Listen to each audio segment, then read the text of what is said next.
Assalamu alaikum everyone. Welcome on my YouTube channel. I hope you all are well. I am also fine alhamdulillah. आज मैं आपके साथ share करूंगी beef टंग पुलाव बनाने की रेसिपी। ये बहुत ही स्पेशल तरीके से बनाया जाता है और इसका जायका भी उतना ही स्पेशल बनता है। तो वो स्पेशल तरीका कौन सा है आज की रेसिपी में मैं आपसे बहुत ही डिटेल से शेयर करूंगी, इसलिए आपने रेसिपी को स्किप नहीं करना बल्कि कंप्लीट देखना है। तो चले फिर बीफ टंग पुलाव बनाना स्टार्ट करते हैं। सबसे पहले हमें चाहिए जुबान का गोश्त और इसको 2 से 3 पानी अच्छी तरह से वॉश कर लेंगे। वॉश करने के बाद इसको एक प्रेशर में ऐड करेंगे। उसके बाद इसमें ऐड करेंगे 1 स्पून नमक का। नमक ऐड करने से इसको बहुत ही अच्छा फ्लेवर मिल जाता है। उसके बाद इसमें ऐड करेंगे वाटर, जितने वाटर में ये डिप हो जाए, और इसको लगवाएंगे ऑलमोस्ट 10 मिनट का वेट या जितनी देर में ये गल जाए। उसके बाद हम चावल लेंगे और इनको साफ करने के बाद 2 से 3 पानी वॉश करेंगे और फिर इनको वाटर में ही डिप करके रख देंगे। एक देगची में कुकिंग ऑयल ऐड करेंगे और फिर इसमें बड़े साइज का बड़ी कट किया हुआ प्याज ऐड करेंगे और प्याज को गोल्डन ब्राउन होने तक फ्राई करेंगे। और इसी दौरान अगर आप मेरे चैनल पर नए हैं और मेरी रेसिपी को पहली बार देख रहे हैं तो मेरे चैनल को सब्सक्राइब कर दीजिए और उसके साथ ही बेल आइकन को भी प्रेस कर दीजिए ताकि आपको मेरी आने वाली हर नई रेसिपी का नोटिफिकेशन चला जाए और आप मेरी आने वाली रेसिपीज को देख लिया करें। प्याज का कलर काफी हद तक ब्राउन हो गया है। अब इसमें थोड़ा सा वाटर ऐड करेंगे और इसको तड़का लगा लेंगे।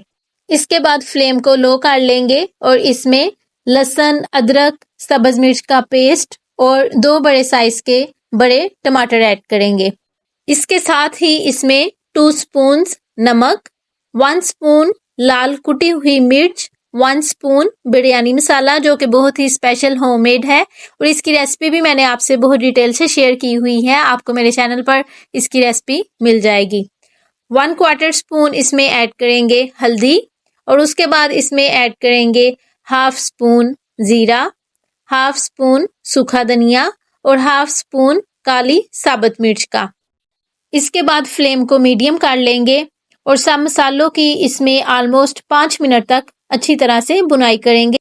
मसालों की अभी इतनी ज़्यादा बुनाई नहीं करनी और इसकी रीज़न मैं आपको बाद में बताऊंगी। दूसरी साइड पे जो हमने बीफ टंग रखा था वो भी बहुत अच्छी तरह से बॉईल हो गया है और ये जो इसकी यखनी है इसको वेस्ट नहीं करना बल्कि इसका यूज़ भी मैं आपको बाद में बताऊंगी। अब बीफ टंग को हम देगची में ऐड कर देंगे और इसमें करेंगे अच्छी तरह से बुनाई।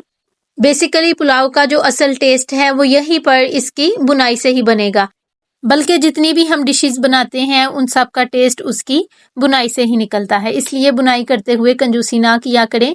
मसालों से ऑयल सेपरेट हो गया है, इसका मतलब है इसकी बहुत अच्छी तरह से बुनाई हो गई है। अब इसमें वो यखनी भी ऐड कर देंगे जिसको हमने पहले रखा था। उसके बाद इसमें ऐड करेंगे वाटर और इसमें वाटर की क्वांटिटी जितने चावल थे उससे डबल होगी, यानी कि जितने चावल लिए होते हैं उनसे डबल हमने इनमें वाटर ऐड करना होता है।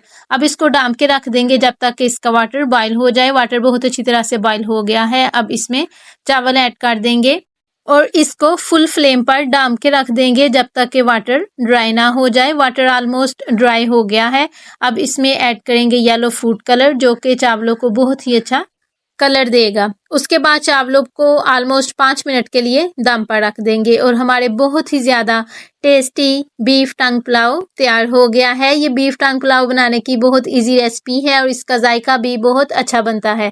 तो आप भी ज़रूर ट्राई कीजिएगा और मुझे कमेंट बॉक्स में ज़रूर बताइएगा आपको आज की मेरी रेसिपी कैसी लगी, या जब आपने खुद ये रेसिपी ट्राई की तो आपकी कैसी बनी और आपको कैसा फीडबैक मिला। मुझे आपके कमेंट का वेट रहेगा। अगर आपको मेरी आज की रेसिपी अच्छी लगे तो इसे लाइक और अपने फ्रेंड्स के साथ भी ज़रूर शेयर कीजिएगा। जब आप रेसिपी को लाइक करते हैं या चैनल को सब्सक्राइब करते हैं तो हमें ऐसा लगता है जो हमने इस रेसिपी को बनाने के लिए मेहनत की थी हमें उसका फल मिल गया है। See you soon and take care of yourself. अल्लाह हाफिज़।